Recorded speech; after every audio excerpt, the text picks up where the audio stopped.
भीमसेन व्यास जी से कहने लगे कि हे पितामह भ्राता युधिष्ठिर, माता कुंती, द्रौपदी, अर्जुन, नकुल और सहदेव आदि सब एकादशी का व्रत करने को कहते हैं, परंतु महाराज मैं उनसे कहता हूँ कि भाई मैं भगवान की शक्ति पूजा आदि तो कर सकता हूँ, दान भी दे सकता हूँ, परंतु भोजन के बिना नहीं रह सकता। इस पर व्यास जी कहने लगे कि हे भीमसेन, यदि तुम नरक को बुरा और स्वर्ग को अच्छा समझते हो तो प्रति मास की दोनों एकादशियों को अन्न मत खाया करो। भीम कहने लगे कि हे पितामह, मैं तो पहले ही कह चुका हूँ कि मैं भूख सहन नहीं कर सकता।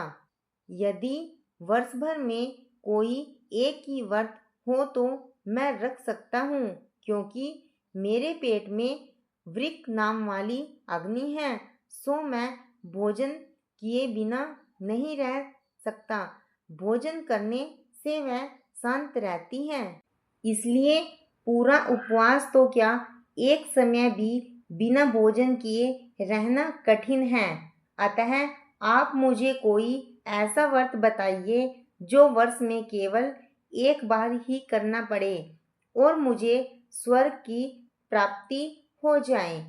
श्री व्यास जी कहने लगे कि हे पुत्र, बड़े बड़े ऋषियों ने बहुत शास्त्र आदि बनाए हैं, जिनसे बिना धन के थोड़े परिश्रम से ही स्वर्ग की प्राप्ति हो सकती है।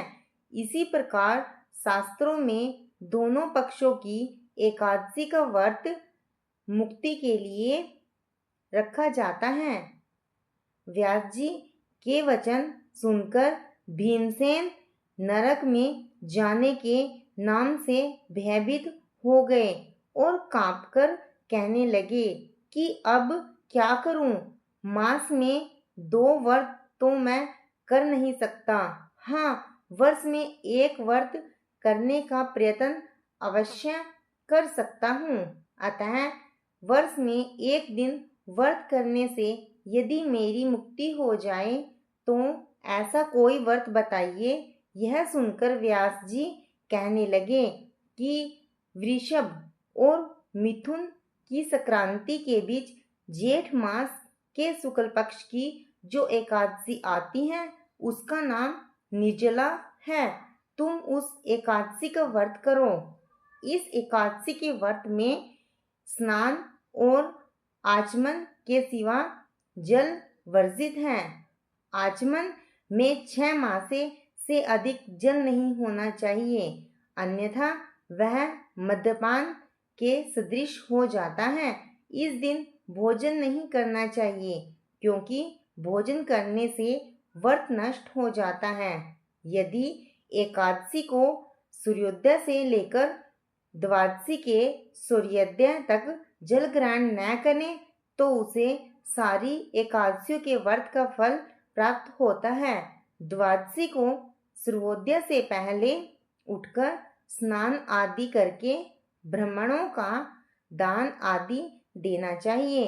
इसके पश्चात भूखे और सत्पात्र ब्राह्मण को भोजन कराकर फिर आप भोजन कर सकते हैं।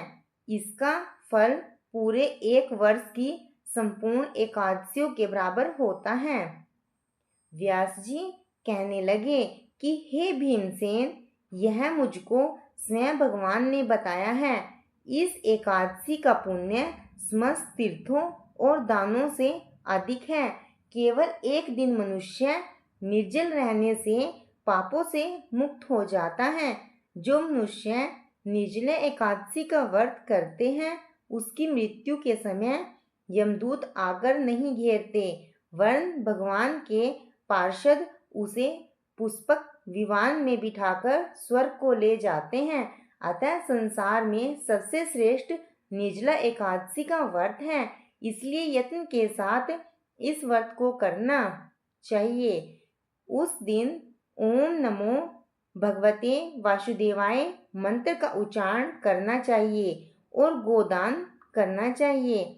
इस प्रकार व्यास जी की आज्ञानुसार भीमसेन ने इस व्रत को किया, इसलिए इस एकादशी को भीमसेनी या पांडव एकादशी भी कहते हैं। निर्जला व्रत करने से पर्व भगवान से प्रार्थना करें कि हे भगवान, आज मैं निर्जला व्रत करता हूँ, दूसरे दिन भोजन करूँगा। मैं इस व्रत को श्रद्धापूर्वक करूँगा, अतः आपकी कृपा से मेरे सब पाप नष्ट हो जाएं। इस दिन जल से भरा हुआ एक घड़ा वस्त्र से ढककर स्वर्ण सहित दान करना चाहिए। जो मनुष्य इस व्रत को करते हैं उसको करोड़ गुना फल मिलता है, और जो इस दिन यज्ञादिक करते हैं उनका फल तो वर्णन ही नहीं किया जा सकता। इस एकादशी के व्रत से मनुष्य विष्णुलोक को प्राप्त होता है। जो मनुष्य इस दिन अन्न खाते हैं वे चंडाल के समान हैं, वे अंत में नरक में जाते हैं। जिसने निर्जला एकादशी का व्रत किया है वह चाहे ब्रह्मा हत्यारा हो, मद्यपान करता हो, चोरी की हो या गुरु के साथ द्वेष किया हो, मगर इस व्रत के प्रभाव से स्वर्ण जाता है। हे कुंती पुत्र, जो पुरुष या स्त्री श्रद्धापूर्वक इस व्रत को करते हैं उन्हें अग्रलिखित कर्म करने चाहिए। प्रथम भगवान का पूजन, फिर गोदान, ब्राह्मणों को मिष्ठान व दक्षिणा देनी चाहिए तथा जल से भरे कलश का दान अवश्य करना चाहिए। निर्जला के दिन अन्न, वस्त्र, उपाहन आदि का दान भी करना चाहिए। जो मनुष्य भक्ति सहित इस कथा को पढ़ते सुनते हैं उन्हें निश्चय ही स्वर्ग की प्राप्ति होती है। आशा करती हूँ दोस्तों आपको मेरी ये धार्मिक जानकारी अच्छी लगी होगी। अगर आपको मेरी ये धार्मिक जानकारी अच्छी लगी हो तो प्लीज़ मेरे चैनल को लाइक करें, ज़्यादा से ज़्यादा शेयर करें। अगर आप मेरे चैनल पर नए हैं तो प्लीज़ मेरे चैनल को सब्सक्राइब करें। धन्यवाद।